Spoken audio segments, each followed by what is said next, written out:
ఇచ్చింది. ప్రశ్నించాల్సింది ఎవరిని? మోడీ గాని ప్రశ్నించాలా? ప్రశ్నించు, ఎందుకు గాని పెట్టామని. నువ్వు ఎవరినైనా సరే సోనియా గాంధీని గడగడలాడించినోని కదా నువ్వు.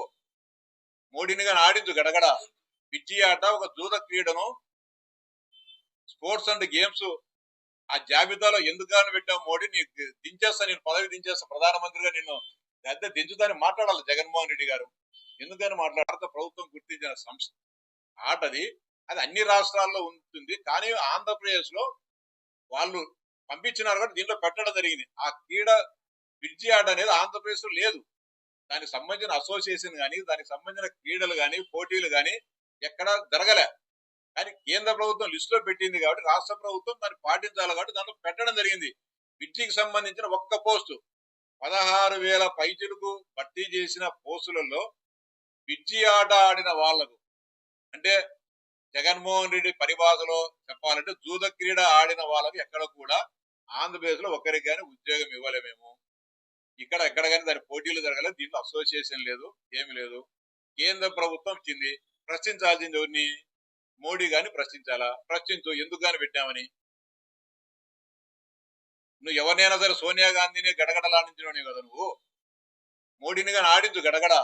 పిచ్చి ఆట ఒక జూద క్రీడను స్పోర్ట్స్ అండ్ గేమ్స్ ఆ జాబితాలో ఎందుకు గాని పెట్టావు మోడీ? నీకు దించేస్తా, నేను పదవి దించేస్తా, ప్రధానమంత్రిగా నిన్ను అద్దె దించుతాని మాట్లాడాలి జగన్మోహన్ రెడ్డి గారు. ఎందుకని మాట్లాడటంగా? దాని కూతెత్తరువే మాట్లాడాలి కదా. మీ పార్లమెంట్ సభ్యులు మాట్లాడమని చెప్పండి. ఈ ఎంపీ గారిని మాట్లాడమని చెప్పండి, అవినాష్ రెడ్డి గారిని. పిచ్చి ఆట జూద క్రీడ ఎందుకు గాని మీరు క్రీడాంశాల్లో చేర్చినారు, ఇది తప్పు, తీసేస్తారు లేదా అని చెప్పి పార్లమెంట్ లో ప్రధానమంత్రి మోడీ గారిని, క్రీడా శాఖ మంత్రి నిలదీయాల. అది చేయరు. ఈడ కూర్చుండేదును ప్రశ్నించాల్సిన చోట ప్రశ్నించరు, సమాధానం చెప్పలేని చోట ప్రశ్నిస్తూ ఉంటారు. ఇది ఎంతవరకు న్యాయము అని చెప్పి చెప్తాను.